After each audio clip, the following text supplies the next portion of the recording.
Es que somos muy pobres. Juan Rulfo. Aquí todo va de mal en peor. La semana pasada se murió mi tía Jacinta y el sábado, cuando ya la habíamos enterrado y comenzaba a bajársenos la tristeza, comenzó a llover como nunca. A mi papá eso le dio un coraje porque toda la cosecha de cebada estaba soleándose en el solar. Y el aguacero llegó de repente, en grandes olas de agua, sin darnos tiempo ni siquiera a esconder aunque fuera un manojo.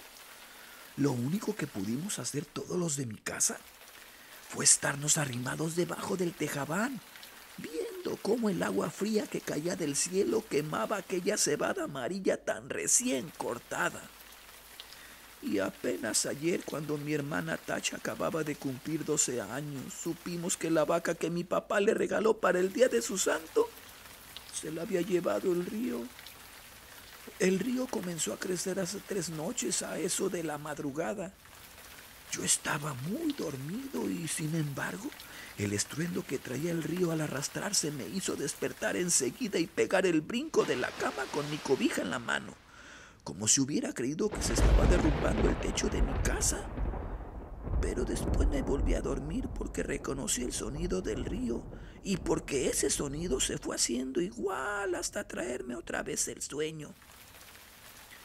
Cuando me levanté, la mañana estaba llena de nublazones y parecía que había seguido lloviendo sin parar. Se notaba en que el ruido del río era más fuerte y se oía más cerca. Se olía como se huele una quemazón, el olor a podrido del agua revuelta. A la hora en que me fui a asomar, el río ya había perdido sus orillas. Iba subiendo poco a poco por la calle real y estaba metiéndose a toda prisa en la casa de esa mujer que le dicen la tambora.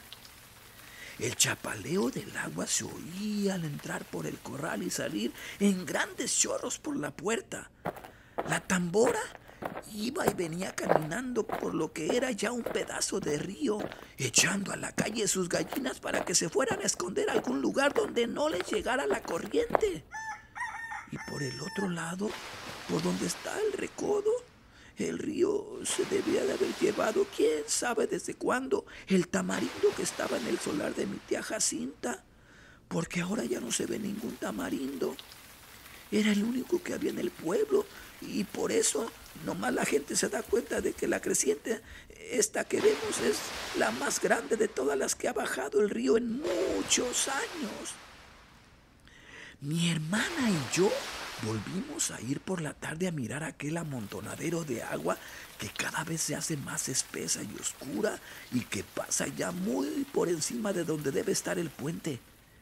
Allí nos estuvimos horas y horas sin cansarnos viendo la cosa aquella. Después nos subimos por la barranca porque queríamos oír bien lo que decía la gente. Pues abajo, junto al río, hay un gran ruidazal y solo se ven las bocas de muchos que se abren y se cierran y como que quieren decir algo, pero no se oye nada. Por eso nos subimos por la barranca, donde también hay gente mirando el río y contando los prejuicios que ha hecho. Allí fue donde supimos que el río se había llevado a la serpentina, la vaca esa que era de mi hermana Tacha, porque mi papá se la regaló para el día de su cumpleaños y que tenía una oreja blanca y otra colorada y muy bonitos ojos. No acabo de saber por qué se le ocurriría a la serpentina pasar el río este, cuando sabía que no era el mismo río que ella conocía de a diario. La serpentina nunca fue tan atarantada. Lo más seguro es que ha de haber venido dormida para dejarse matar así nomás por nomás. A mí muchas veces me tocó despertarla cuando le abría la puerta del corral, porque si no, de su cuenta allí se hubiera estado el día entero con los ojos cerrados, bien quieta, suspirando como se oye suspirar a las vacas cuando duermen. Y aquí ha de haber sucedido esto de que se durmió. Tal vez se le ocurrió despertar al sentir que el agua pesada le golpeaba las costillas. Tal vez entonces se asustó y trató de regresar, pero al volverse se encontró entreverada y acalambrada entre aquella agua negra y dura como tierra corrediza. Tal vez bramó pidiendo que le ayudaran. Bramó como solo Dios sabe cómo. Yo le pregunté a un señor que vio cuando la arrastraba el río si no había visto también al becerrito que andaba con ella.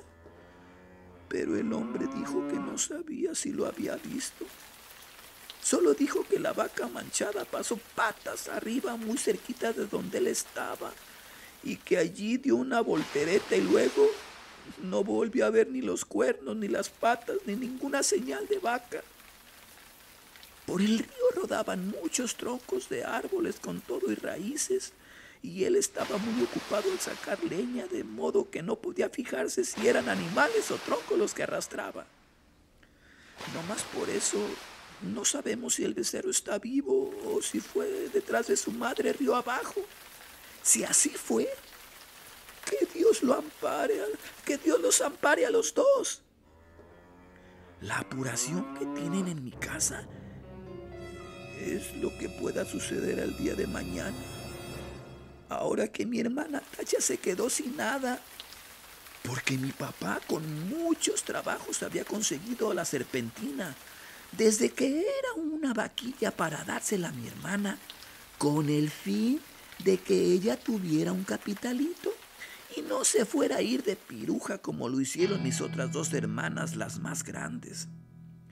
Según mi papá, ellas se habían echado a perder porque éramos muy pobres en mi casa y ellas eran muy retobadas.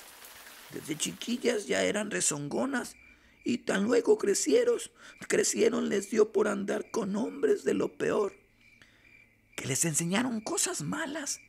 Ellas aprendieron pronto y entendían muy bien los chiflidos cuando las llamaban a altas horas de la noche. Después salían hasta de día. Iban cada rato por agua al río y a veces, cuando uno menos se lo esperaba, allí estaban en el corral revolcándose en el suelo todas encueradas y cada una con un hombre trepado encima. Entonces mi papá las corrió a las dos. Primero les aguantó todo lo que pudo, pero más tarde ya no pudo aguantarlas más y les dio carrera para la calle. Ellas se fueron para Ayutla o no sé para dónde, pero andan de pirujas. Por eso le entra la mortificación a mi papá ahora por la Tacha, que no quiere vaya a resultar como las otras dos hermanas, al sentir que se quedó muy pobre viendo la falta de su vaca, viendo que ya no va a tener con qué entretenerse mientras le da por crecer y pueda casarse con un hombre bueno que la pueda querer para siempre. Y eso ahora va a estar difícil. Con la vaca era distinto, pues no hubiera faltado quien se hiciera el ánimo de casarse con ella, solo por llevarse también aquella vaca tan bonita. La única esperanza que nos queda es que el becerro esté todavía vivo. Ojalá no se le haya ocurrido pasar el río detrás de su madre, porque si así fue, mi hermana Tacha está tantito así de retirado de hacerse piruja. Y mamá no quiere. Mi mamá no sabe por qué Dios la ha castigado tanto al darle unas hijas de ese modo, cuando en su familia desde su abuela para acá nunca ha habido gente mala. Todos fueron criados en el temor de Dios y eran muy obedientes y no le cometían irreverencias a nadie. Todos fueron por el estilo. ¿Quién sabe de dónde les vendría a ese par de hijas suyas aquel mal ejemplo? Ella no se acuerda, le da vueltas a todos sus recuerdos y no ve claro dónde estuvo su mal o el pecado de nacerle una hija tras otra con las mismas malas costumbres. No se acuerda y cada vez que piensa en ellas llora y dice que Dios las ampare a las dos. Pero mi papá alega que aquello ya no tiene remedio.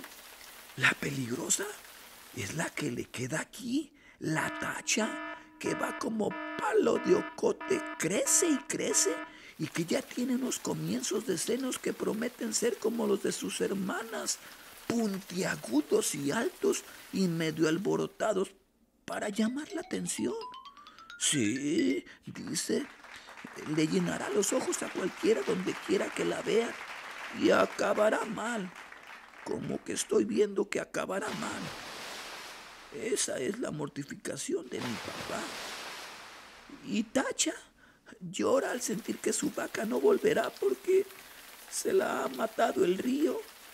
Está aquí a mi lado con su vestido color de rosa, mirando el río desde la barranca, y sin dejar de llorar por su cara corren corretes de agua, chorretes de agua sucia, como si el río se hubiese metido dentro de ella. Yo la abrazo tratando de consolarla, pero no, ella no entiende. Llora con más ganas.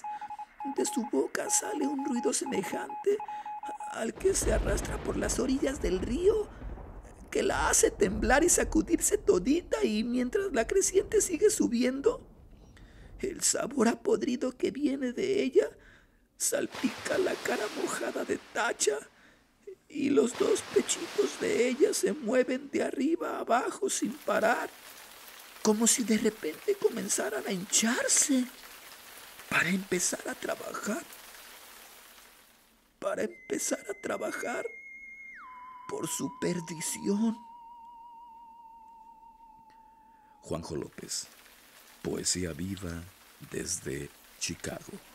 Hasta la próxima.